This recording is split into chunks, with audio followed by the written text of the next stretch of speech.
Good morning from Peru, from Lima. We are heading out on our first day, and we are going to do a little city touring today. Maybe head to the slightly scandalous museum. Oh, okay. Maybe go to the catacombs if the line's not too long. But first, we found out that the convenience store was full of panettone. So I bought some panettone. Evie is on the sharp lookout for kitty cats. So we are going to eat our breakfast with the kitty cats. I know, oh my goodness. And then we're gonna take the Metropolitano, which is a bus that runs on a dedicated route, so it's less complicated than the local buses. So wish us luck, because we have no internet. Oh, there's a Starbucks? Let's see if we can find a local coffee shop. We'll go to Starbucks as a last resort. We're also gonna go back to that convenience store because Evie didn't get to go. She was getting ready. And there's a ton of cool local stuff in there. There's the cat. The approach is being made. She's in heaven. The area that we drove through last night to get from the airport, we knew was going to be a little sketchy, but you could tell a difference when we got to Miraflores. And this area feels very, very safe. In fact, oh yeah? He's looking right at me. Oh yeah? Oh, he is cute. In fact, some very nice police officers even let us borrow them, use their phone when we didn't have internet to get in touch with our Airbnb host. So this seems like a very safe, very nice area. Okay, apparently we're going to hang out with kitty cats, and we'll catch you probably when we get some coffee or on the Metropolitano. He wants me.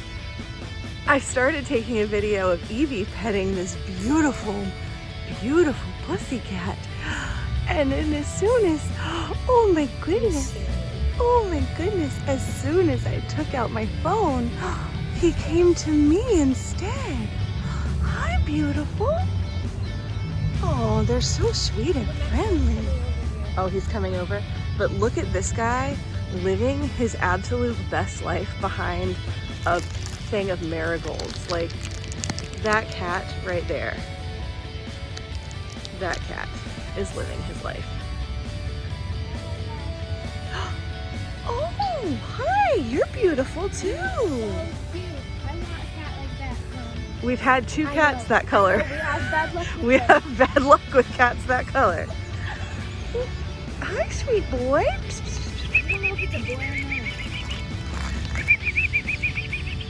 See, I told you was an international language.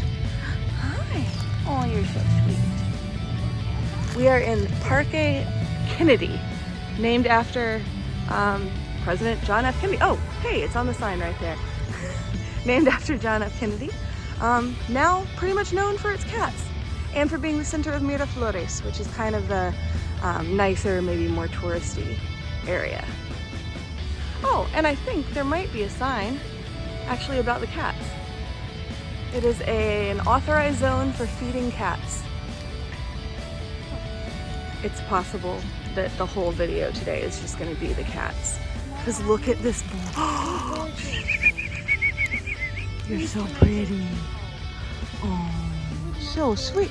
Oh, he heard my... This black one likes me. This black one likes me. Yes, you do. You're totally ignoring Evie and coming to me. You're ignoring Evie and coming to me. Oh, hi, bestie. This one's my bestie. It keeps following me around, and it was playing with my shoe earlier. A nice guy walking his dog just told us that a long time ago there were rats in the park, and so they brought in cats to keep the park clean, and now it is the cat's park. Hi.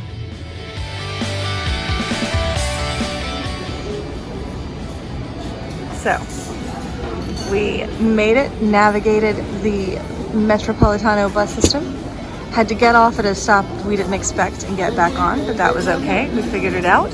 Evie says we look like annoying tourists because we are clearly the only tourists here. We also may be here on some kind of holiday because they're decorating all the buildings.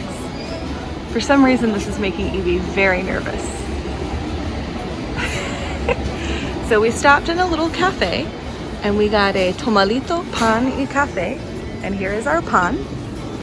And they're going to bring the cafecito. All right. And we're going to figure out how to get to where the catacombs are next. Then can we go back to the cats? No, then we're gonna go to the museum with the... And can we go back? Yes, and then we're going back to the cats. So then so after we do those 2 things, which I'm excited for the museum. Yes. Look at us.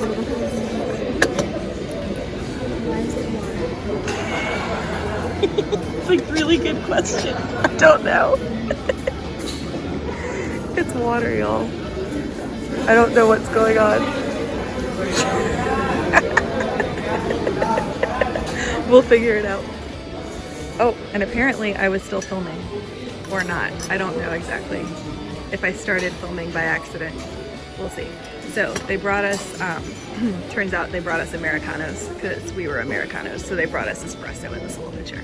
And our tamalitos just arrived. So I am super excited actually about that. Evie's just eating her bread, panicking and wishing she was with the cats.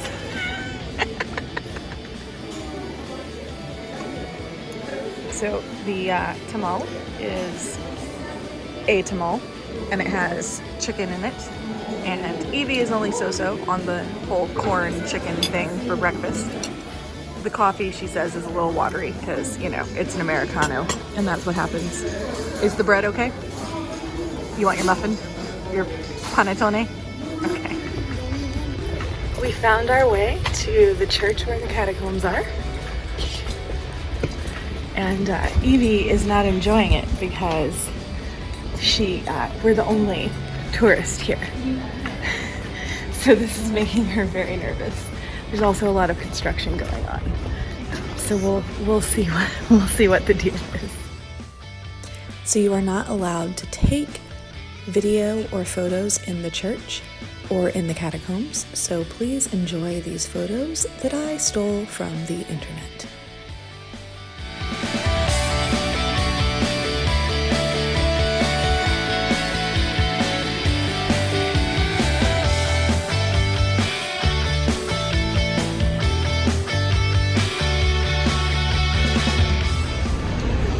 So that was I thought very interesting, very cool. It's a church, you know, like a lot of churches. If you've been in a lot of churches, it's like a lot of churches.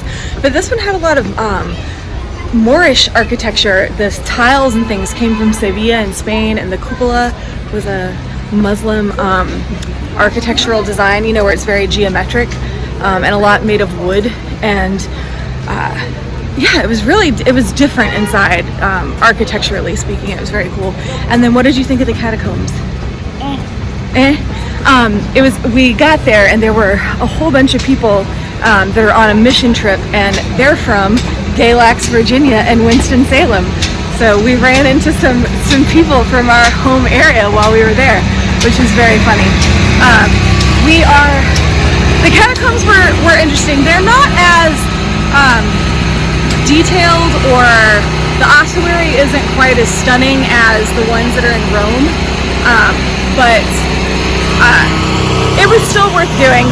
It was more akin to, the process was more akin to like the cemeteries in New Orleans, where they bury the bodies first and then turn them into bones and then put them into the mausoleums, either with your family if you are rich enough to have your own vault, or your labor union, and you're buried under the saint that represents your labor, like bricklaying or, you know, whatever it is.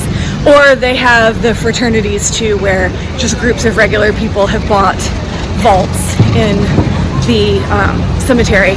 And that one was operating for about 300 years, so it's got 300 years worth of Lima's bones in it. But yeah, I didn't think the bone decorations were quite as fancy as some places where we've been before. But what did you think? Did you find it interesting? Creepy? Worth doing? Evie's still not sure about Lima, I think, in general. So we're gonna walk back the way we came, go back, get some internet, and figure out how we're gonna get to the museum in a little bit.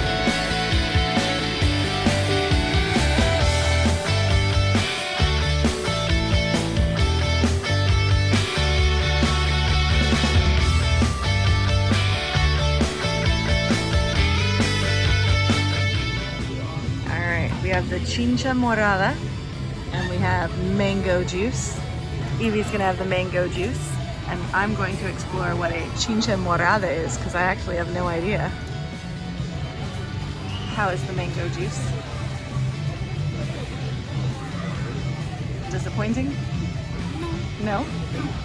It just tastes like a mango. Just tastes like a mango in juice form? Alright. Alright, here's the chincha morada.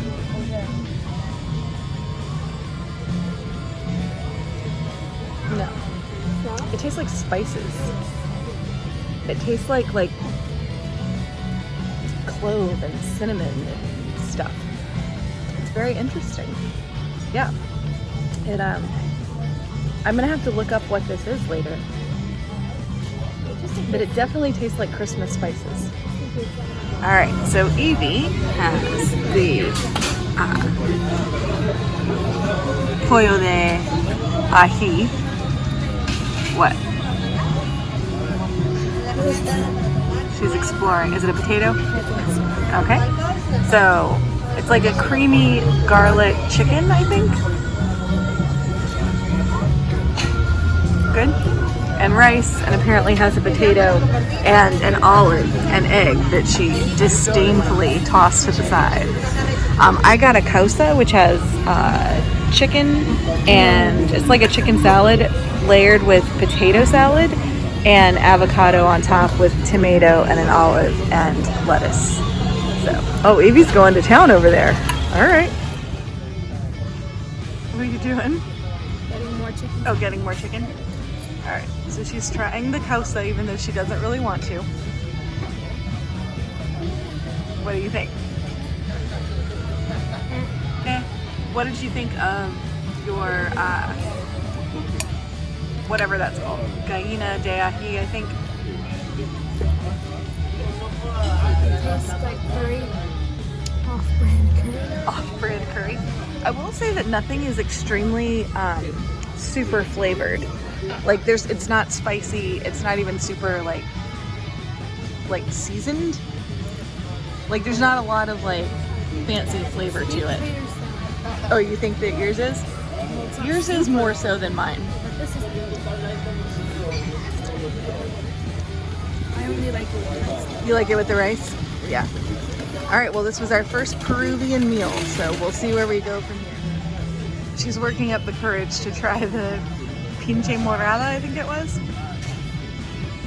She said it smells like Christmas.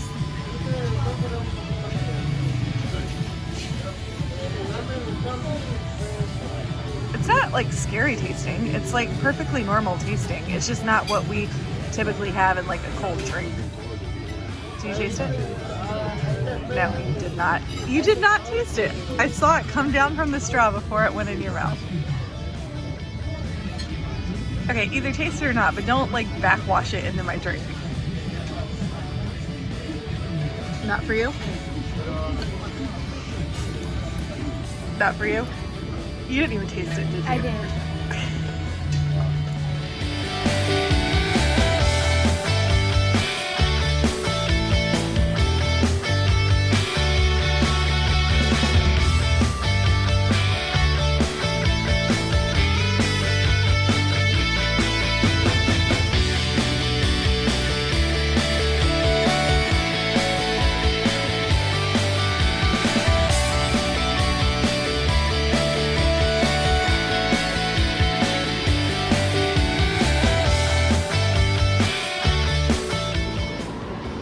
So far, we have learned about the Mochica, which was one of the ancient civilizations, and they were one of the only known ancient civilizations in the world to produce true portrait pottery.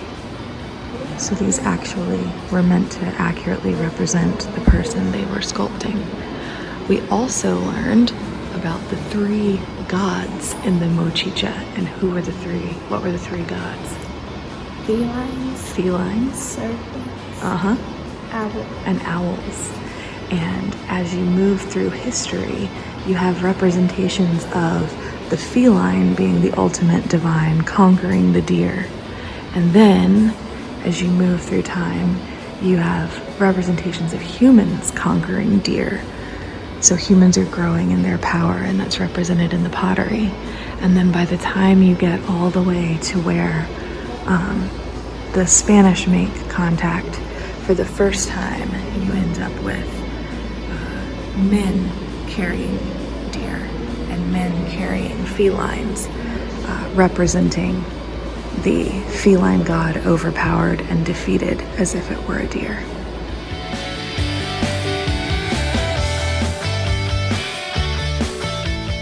This is from the Nazca epic.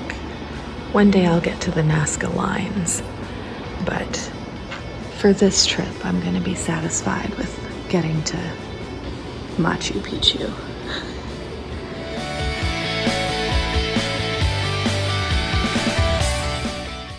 So you have the head of the feline, the feet of the bird, and the body of the serpent. And it's woven into a funeral mantle, which is what they wrap their dead in. They put people in the fetal position in a basket and put all the things they would need for burial in the basket, or for the afterlife in the basket, and then wrap them up and buried them in a mantle.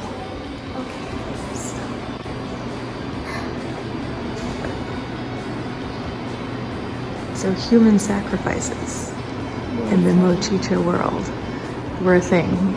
Evie doesn't want to narrate? No? Alright, so first you had the ritual combat in which someone would knock someone else's headdress off with one of these clubs. And then the people would be bound and marched to the ceremonial grounds. You can see some depictions of combat on the pottery. Right. Then, to all of these various gods, their blood would be spilled and offered. So, here. This is the way that they used to cut their throats. That's the cup they would use to store it and give it to the gods. To store the blood.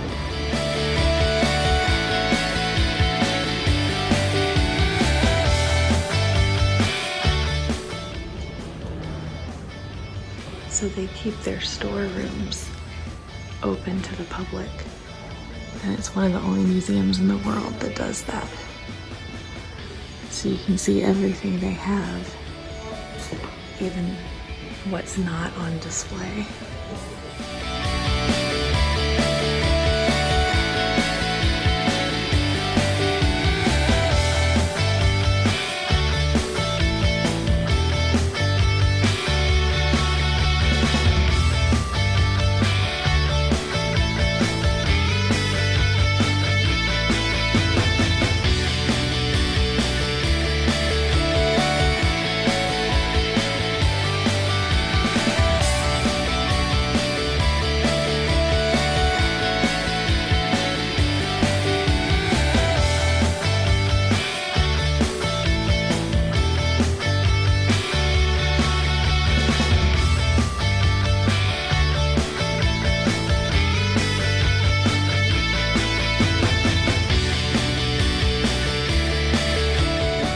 So what did you think about the Museo Larco? That was the best exhibit I've ever been into. I was gonna put some of the footage I took into our video, but Probably gonna get my nieces watch those, and I don't think I could mark that it's for children if I include what was in there. Well, I'm sending it to my friends. So. That was definitely a gallery of erotic ancient pottery. It was so amazing. I have a favorite one now. It was. Do you want to see my favorite one? It was a lot. You should see my favorite one. But it was interesting because it was talking about the like representation of the female, of the male, of like procreative unions, This is my non-procreative unions.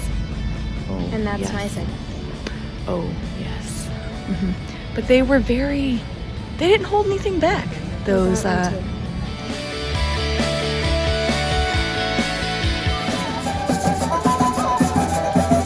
fríe mi sobrina? Señora, buenas tardes. ¿Su nombre?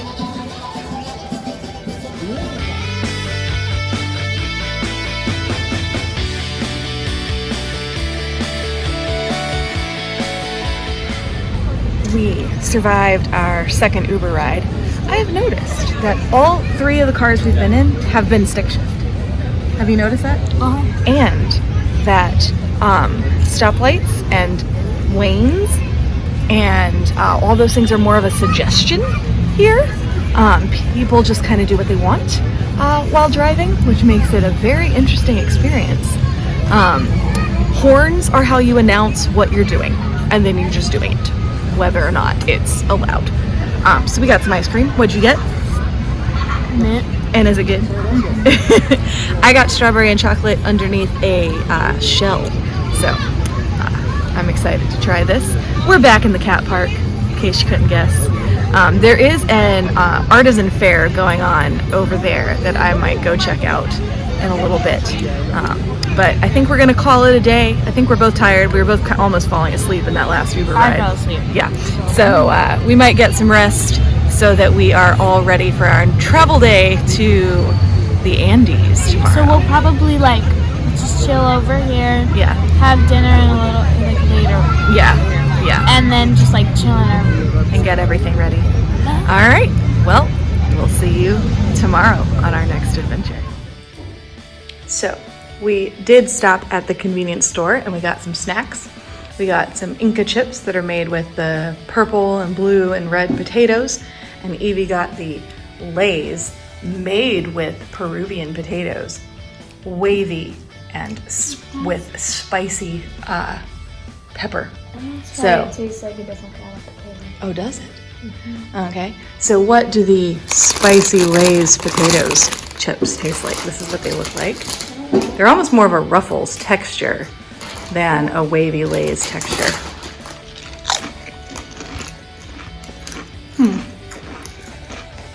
Oh, at first I was gonna say they're not spicy, but then after a little bit, the spice flavor kicks in. The potato tastes different from the ones in America. Yeah. I think it might be the shape of the potato chips too, or not the waves that you're used to. Do you like them? Yeah. And then here are what the Inca chips look like. They are different colors. All right. And oh, we got a red one.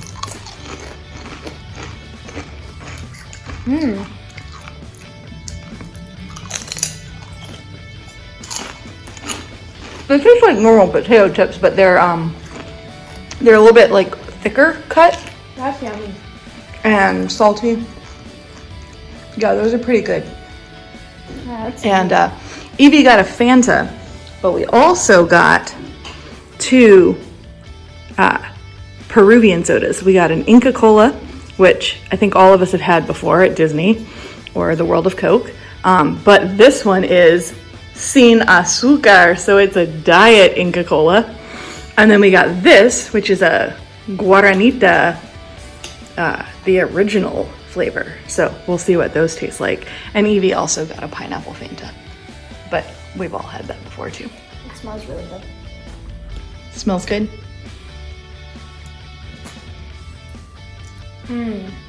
You're not gonna like that, I'm not. but that tastes so good. Yeah.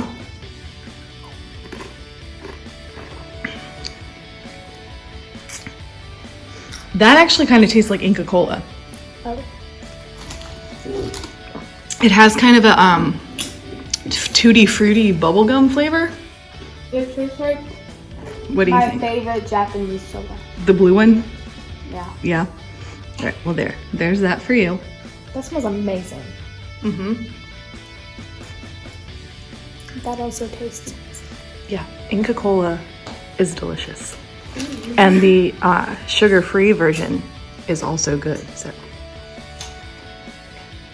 if you can't get Diet Coke, you can at least get Diet Inca Cola.